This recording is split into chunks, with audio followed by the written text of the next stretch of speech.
Hello, my name is Representative Pam Powers Hanley, and I represent LD9 in Tucson in the Arizona House. Well, today is May 27. It's a Thursday. Normally, I would be on the floor of the House, or I would be all dressed up here in my apartment and on Zoom attending the floor. But the House is adjourned.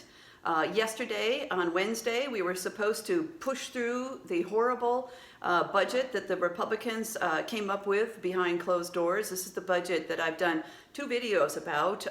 It has a flat tax, it has a massive $1.5 billion tax cuts primarily for the richest Arizonans, and has zero funds for the Housing Trust Fund, 0 for teacher pay, 0 for maternal and child health, 0 for adverse childhood experiences. So there's a lot to hate about this bill. So the reason that we did not push through the budget yesterday is that even all of the Republicans don't like this bill. You'll remember that in the House we have 31 Republicans and 29 Democrats. To pass anything, you need 31 votes. And to pass this terrible Republican budget, they need all 31 of their members to say yes. Well, about a week ago, Representative Jake Huffman sent the Republicans an ultimatum and a part of their spreadsheet with his demands on the budget on what needed to be eliminated from the budget before they would have his vote.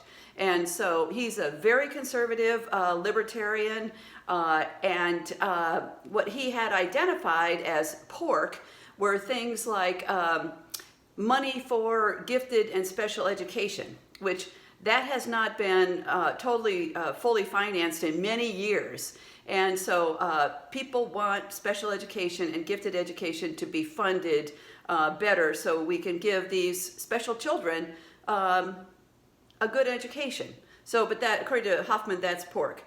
He also labeled dyslexia screening as pork, individual road jobs as pork.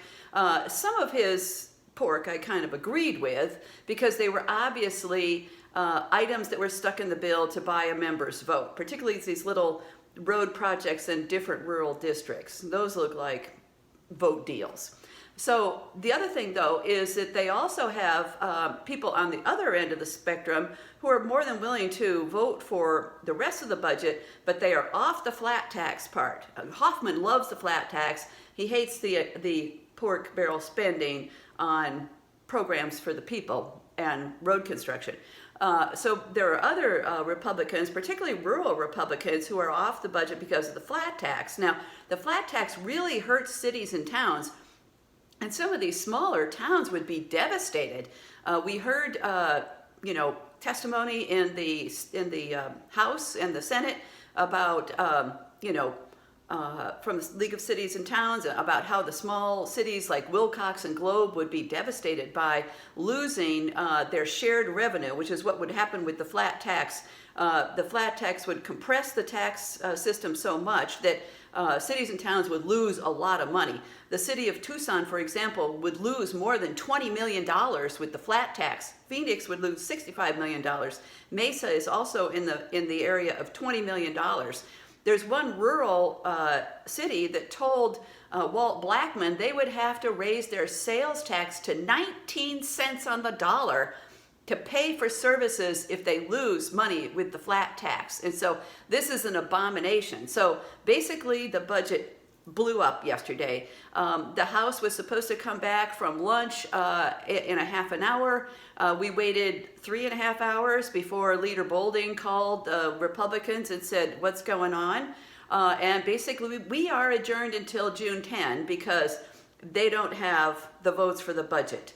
And again, they have people on both sides. They have some who like the flat tax but not the other stuff, and some who don't like the flat tax but like the other stuff. And so it's a mess. So currently, right now, it's around 1 o'clock on Thursday. The Senate is in recess. They are supposed to debate the budget this afternoon without us. And so it'll be really interesting to see what they do. Are they going to come back from lunch and vote on the budget? Or are they going to adjourn to June 10 also? Stay tuned.